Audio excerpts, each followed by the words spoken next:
Not be, आज या कल, जब चॉइस ही नहीं तो आज अगर तुम्हारा पुत्र पूरा आज्ञाकारी हो, हमेशा तेरे लिए वो जो चाहो करता हो, और एक दिन अगर वो तुमसे कुछ मांग देता हो तो क्या तुम नहीं चाहते हुए भी ना कह पाओगे? हाँ, कहना ही पड़ेगा तुम्हें, देना ही पड़ेगा तुम्हें, कारण कि उसने कोई चॉइस नहीं छोड़ा। और वही कुपात्र पुत्र हो जाए तो तेरे पास चॉइस है, वो जो नहीं जा, नहीं जा।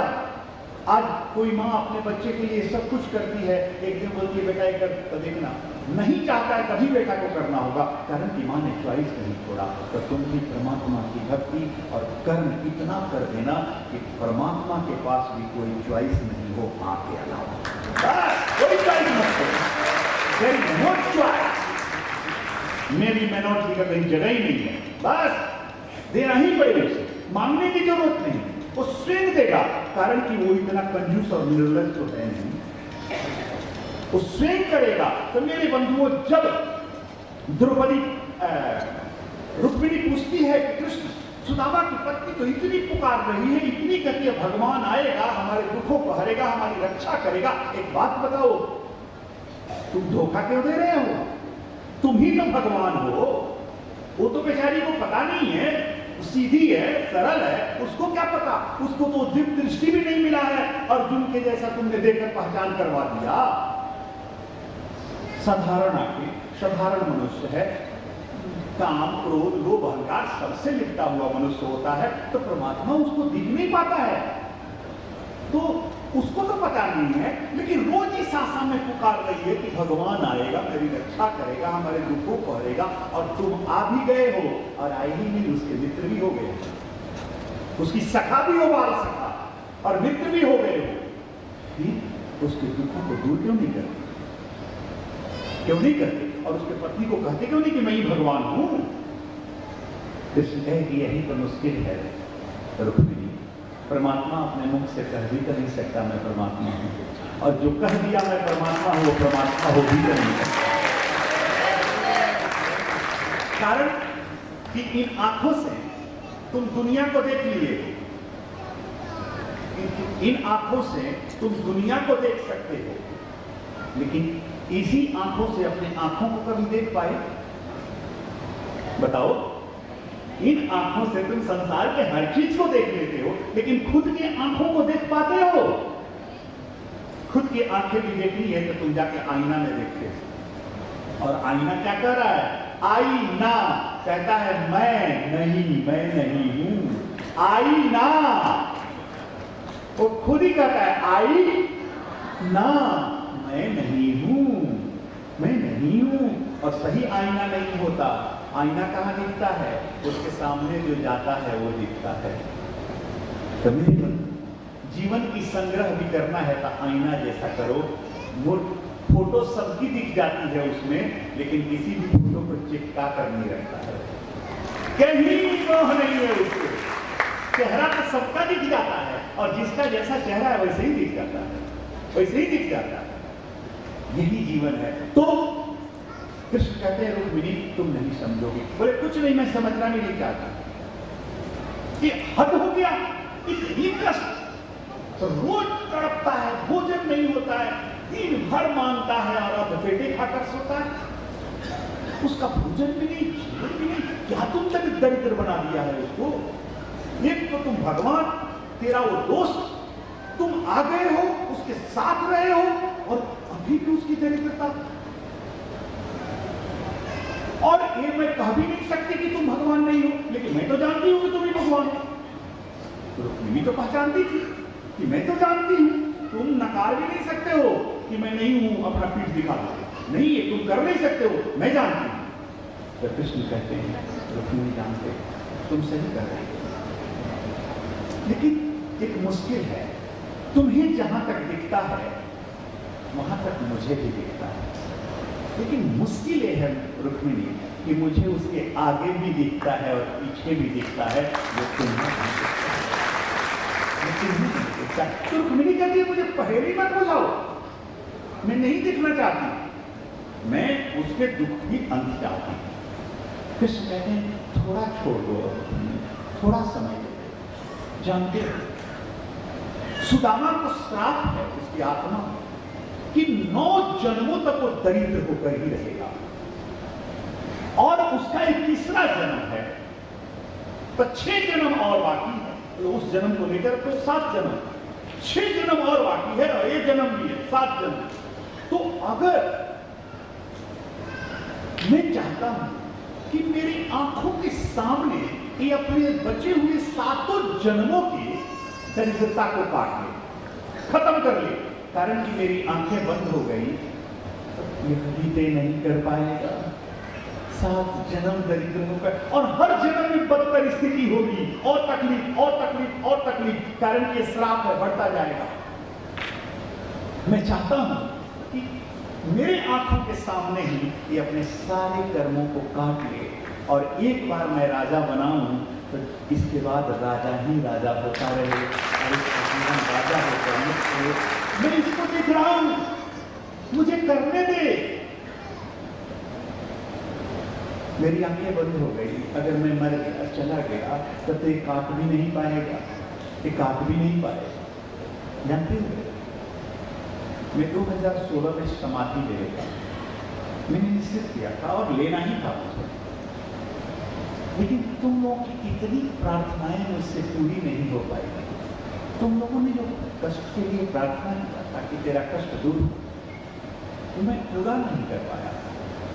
बच्चों ने जिद किया, ये तो अलग बात है, मैं रोका, लेकिन मैं इसलिए भी रुका कि उन प्रार्थनाओं को मैं पूरा नहीं कर पाया।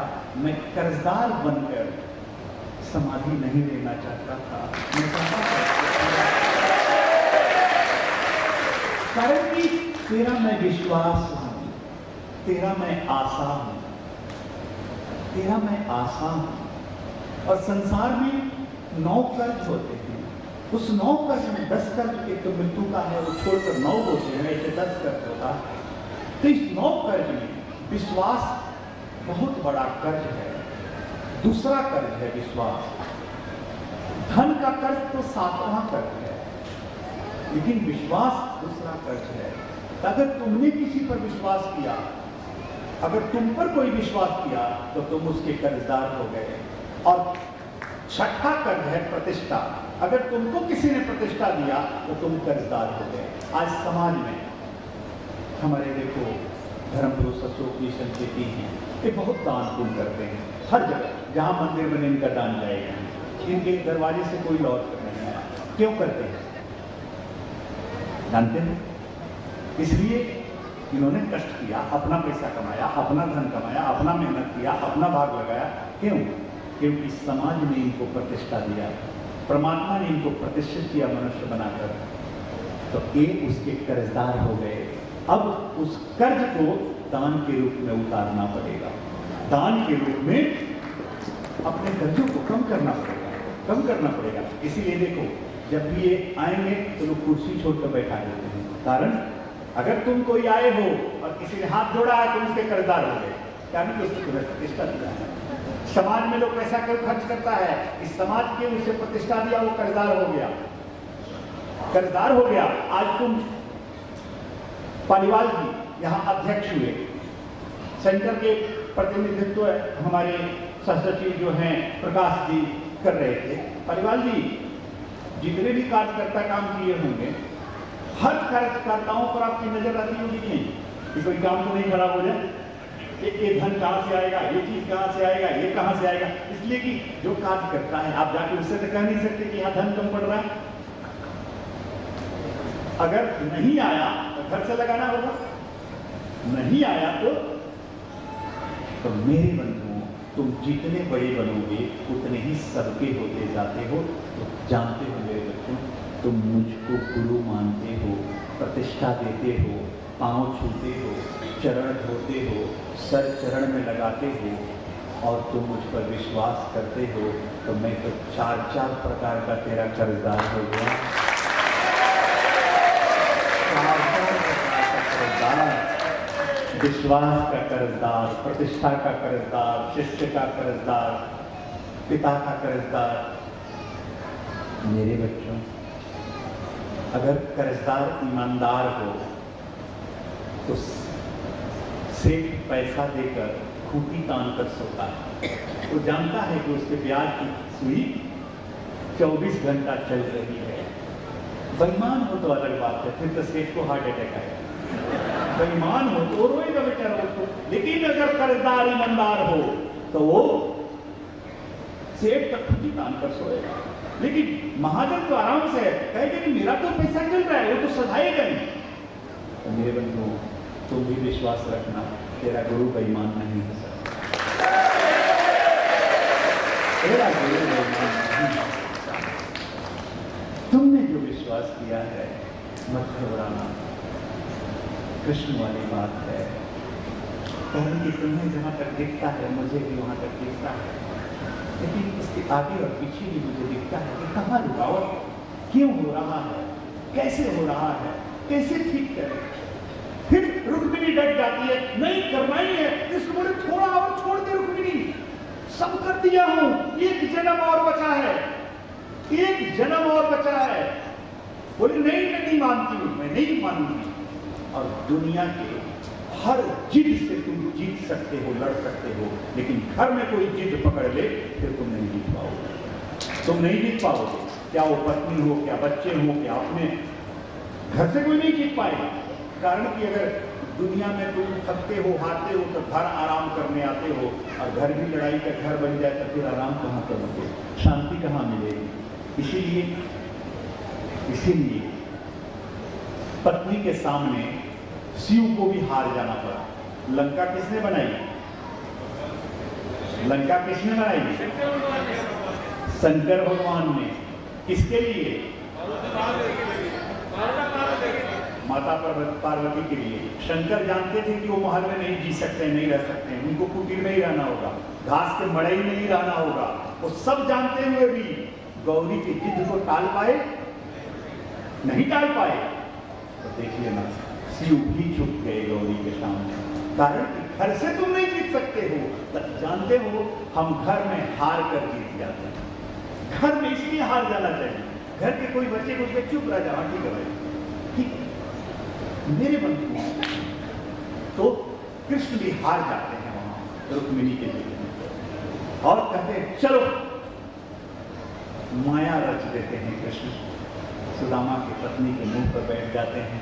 सुदामा की पत्नी कहती है, तुम बोलते हो तेरा मित्र इतना बड़ा है, तो झूठा आदमी है, झूठ बोलते हो। और ऐसे कोई आदमी बहुत गरीब हो और बोले कि मेरे पास कोई छोटा काम नहीं है, बोले मेरा मित्र प्रधानमंत्री है इस देश का, उसकी पत्नी विश्वास करे क्या? बोले नहीं, ये तो फेंकता है, तो झूठ बोल रहा है। तुम्हारे देश का प्रधानमंत्री तेरा मित्र है, तुम क्यों दरिद्र हो? तुम जाकर उससे कुछ भी मांग लो। अगर उस देश का राजा अगर ये है कि तुम कैसे हो, तो उसके मुख पर बैठते हैं, वो जोश देती है, वहां से बुलवाते हैं कृष्ण। और रुक्मिणी को भी दिखाना है उनको, बुलाते हैं। सुदामा आते हैं, वो फकिया लेकर, फकिया भी कृष्ण ने ही बनवाया है। एक फाका मारते हैं और क्या करते हैं? एक लोक दे देते हैं। दूसरा मारते हैं तो बचा कितना लोग? एक लोग। तीसरा उठा के जब मारने लगते हैं तो रुक्मिणी पकड़ लेती है, बोलती है मुझे भी भिखारी बना दोगे क्या तुम? मैं उसको धनी बनाने के लिए बोली थी, खुद को भिखारी बनाने के लिए नहीं बोली थी। मेरे बंधु हो, अगर तुम कहीं दान पुण्य और अच्छे काम भी करते हो, अगर पत्नी को डाउट आ जाए ये सब कुछ दे देगा तो पकड़ लेगी कि हम तुम तो गए ही, हमें भी भिखारी बना दोगे क्या? मैं कहाँ खाऊंगी, मैं कहाँ रहूंगी, मेरे बच्चे कहाँ रहेंगे? तुरंत पकड़ती है। इसीलिए भारत की हर पत्नी चाहती है कि उसका पति साधु जैसा हो, लेकिन कोई पत्नी नहीं चाहती कि उसका पति साधु हो। जानती भिक्षु हो गया तो क्या होगा? ये तो भिखारी को भिक्षा मांगकर खाएगा। मैं एक चीज नहीं समझता हूँ मेरे बच्चों, आजकल साधु संतों पर इतने आरोप लगते हैं। मैं सोचता हूँ कि नारियां ही भिखारियों के पीछे क्यों ऐसे काम करती हैं? ये तो भिक्षु है, खुद भिखारी मांगकर खाता है, भिक्षा मांगकर। इन नारियों को क्या पागल हो गई है क्या? भगवान ने तुम कीचड़ में हो, तुम एक गृहस्थ आश्रम के दलदल में हो, भव सागर पार करना, तुम मेरे पास आए हो। क्यों मेरे पास आए हो? कारण कि मैं कीचड़ से ऊपर उठकर कमल बनकर खिल गया। मैं कमल बनकर खिल गया, तो तुम इसलिए आए हो कि मैं कमल बनकर कीचड़ से ऊपर उठा, खिला और मुझ में वो दीप जल गया, प्रकाश जल गया परमात्मा को जानने का। तो तुम मेरे पास इसलिए आए हो कि मैं तुमको कीचड़ से उठाकर कमल बनाऊं और कमल बनाकर उस कमलेश्वर, जो कमल का ईश्वर है विष्णु, वो परमात्मा, मैं उससे तुम्हें मिलाऊं, वहां उसकी यात्रा कराऊं, इसलिए आए हो। अगर तुम कीचड़ से गए हो कमल बनने के लिए और वो व्यक्ति उसी कीचड़ में, उसी काम वासना मोह भोग के कीचड़ में तुमको खींच रहा हो, तो तुम तो वहीं गए हो जहां तुम हो, क्यों जाते हो वहां? क्या जरूरी? वो तो फिर उसी काम वासना के कीचड़ में खींच रहा है, फिर वही वासना, वही काम, वही क्रोध, वही ईर्ष्या तू उठा कहां रहा है? तो फिर जाने की जरूरत क्या है? तुम तो बोल देना, अगर कोई ऐसे आदमी की भाव आ जाए, मेरी बहनों, मेरे भाइयों, तो कह देना मैं गलत समझ कर आ गई थी, तुम तो उससे भी नीचे हो, मैं तुमसे ऊपर उठने आई थी, तुम तो उससे भी नीचे हो, क्षमा करना, मैं गिरना नहीं चाहती हूँ, तुमको ऊपर उठना है तो कभी मेरे पास आना, ऊपर उठाऊंगा, कारण कि मेरे पास बेंचमार्क है, तेरे पास तो बेंचमार्क भी नहीं है। मेरी एक पद्धति है, मेरा परिवार है, मेरा पति है, मेरा बच्चा है, मेरी एक पद्धति है, और तुम तो उससे भी कीचड़ हो गए हो, तुम तो ऐसे सड़े हुए कीचड़ हो गए हो कि वहां तो कमल भी नहीं आ सकता है, कमल के बीज भी सड़ जाएगा। मेरे बंधुओं, तो चलो, तो जब रुक्मिणी को लगता है ये बौला हो गया है कृष्ण, ये तो सारा दे देगा, 2 लोग तो दे ही दिया इसको, अब 1 लोग ये भी दे दे तो हम भी मांगेंगे क्या? तो कृष्ण ने मत रोको, क्या दे दोगे? सुदामा की जो हालत थी वही हालत मेरी कर देगा तुम? मैंने सुदामा को धनी बनाने के लिए बोली, अपने को भिखारी बनाने के लिए नहीं बोली हूं मैं। फिर पकड़ लेती है और वो नहीं खाने देती है, कारण कि वो अगर खा लेते तो वो भी कृष्ण देते। तब कृष्ण रुक्मिणी को देखते हैं मन में और मुस्कुराते हैं, देने की बातें तेरी भी वैमनस्ता की, देने की बातें तेरी भी, तुम उतने ही देना चाहती जितना देना चाहती, तुम वो देना चाहती कि ये इस जीवन में सुख हो जाए, लेकिन जन्म जन्म तेरे लिए आशा लगा के रखे कि तुम ही देती रहोगी, और मैं इतना देना चाहता हूं कि एक बार दे दूं तो फिर किसी जन्म में इसको मांगने की जरूरत न पड़े, फिर तो दे नहीं, और तुम हर जन्म में इससे मनमाना चाहती है, हर जन्म में। मेरे बंधु, किसी सेठ के पास तुम काम करो, सेठ तुमको नौकरी देगा, सेठ तुमको काम करा देगा, लेकिन सेठ कभी नहीं चाहेगा कि मेरे यहां काम किया हुआ आदमी मेरा सेठ बन जाए। कोई सेठ चाहेगा? धर्म पुरुष, कोई भी ये सेठ नहीं चाहेगा कि मेरे यहां जो काम किया है मैं उसके यहां काम कर दूंगा, कोई नहीं, लेकिन वो हमेशा सेठ बनना चाहेगा, कारण कि ये व्यापार की व्यवस्था है। तो मेरे बंधुओं, कृष्ण कहते हैं रुक्मिणी, तेरा व्यवहार में भी व्यापार है और मेरे इस व्यापार में भी व्यवहार है, यहां मेरा व्यवहार है। तो कृष्ण रुक जाते हैं, सुदामा को मिल जाता है, सुदामा सोचते हैं मुझे कुछ नहीं मिला, खाली हाथ जाते हैं। तुम लोग सब कहानी सुने होंगे कृष्ण और सुदामा का। जब घर पहुंचते हैं तो वो जो सोचते हैं उससे ज्यादा उनको मिला रहता है, खुद के घर नहीं पहचान पाते, लेकिन सुदामा क्या उस सुख को भोग पाते? नहीं, कहीं उस सुख को नहीं भोगे हैं और उनकी मृत्यु हो जाती। तो रुक्मिणी कहती है ये क्या किया कृष्ण तुमने? तो कृष्ण कहे मैंने नहीं किया, तुमने करा। लेकिन मैं इसीलिए समय मांग रहा था कि 6 जन्म तो उसका मैंने काट लिया, इतने दिन में 1 जन्म और कटवा लूं। तुम मानी नहीं, मुझे करना पड़ा, इसलिए अब दरिद्र तो मैं बनने नहीं दूंगा, और उसको दे दिया। इस जन्म में उसको भोग है नहीं सुख का, तो इसलिए उसकी मृत्यु आई। तो रुक्मिणी, तेरा मांगना हुआ कि उसका मरना हुआ, मेरा देना हुआ कि उसका मरना हुआ। तो इसके भोग, इसके पाप तुम्हें भी जाता है और मुझे भी जाता है, इसीलिए मुझे भी अपने को मरवा के मरना पड़ेगा। मैं भी उम्र जी के नहीं मरूंगा, इसीलिए कृष्ण को व्यादा को बुलाते हैं जो बाली व्यादा बना है। जो राम ओट के छुप में, पेड़ के ओट में छुप करके बाली को मारते हैं, वही बाली व्याधा बना है। कृष्ण अपने पाँव को ऐसे ही रखते हैं, माया रचते हैं, और उसमें पदम रेखा दिखती है तो व्याधा को दिखता है कि ये हिरण का आंख है, और उसमें वो बाण मारता है। कृष्ण पानी के बिना तड़प तड़प के मर रहे हैं, उसी पाप से मरवाते हैं। रुक्मिणी रोती है, बाद में रुक्मिणी भी इसी करती है, लेकिन ये पाप है, रुक जा,